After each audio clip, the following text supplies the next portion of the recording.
अगर आप भी चाहते हैं सहनी फिल्म प्रेजेंस के ऑडियो वीडियो सबसे पहले सुनने के लिए तो सब्सक्राइब करें और बेल आइकन घंटी को दबाएं।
सखी मोबाइल में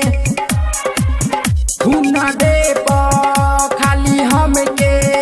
पुकावेला एमबी कटाई के वीडियो कॉल में बात करेला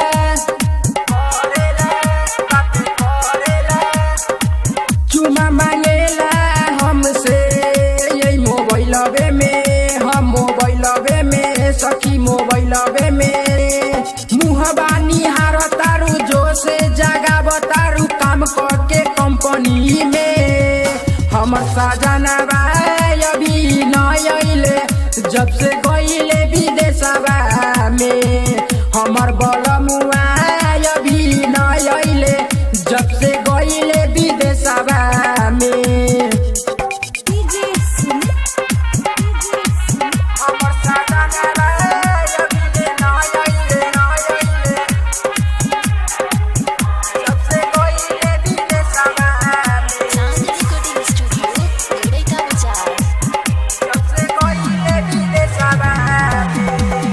जल्दी आजा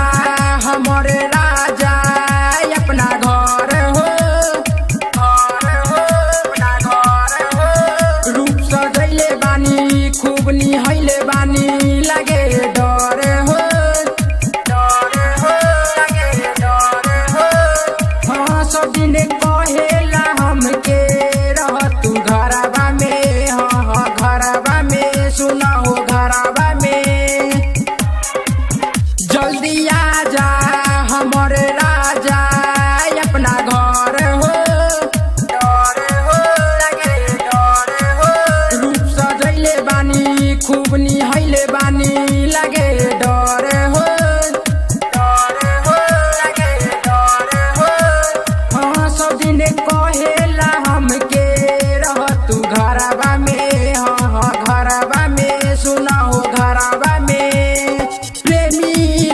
किशोर कहेला खोज दोसर जाई के नैहरवा में हमर बलमुआ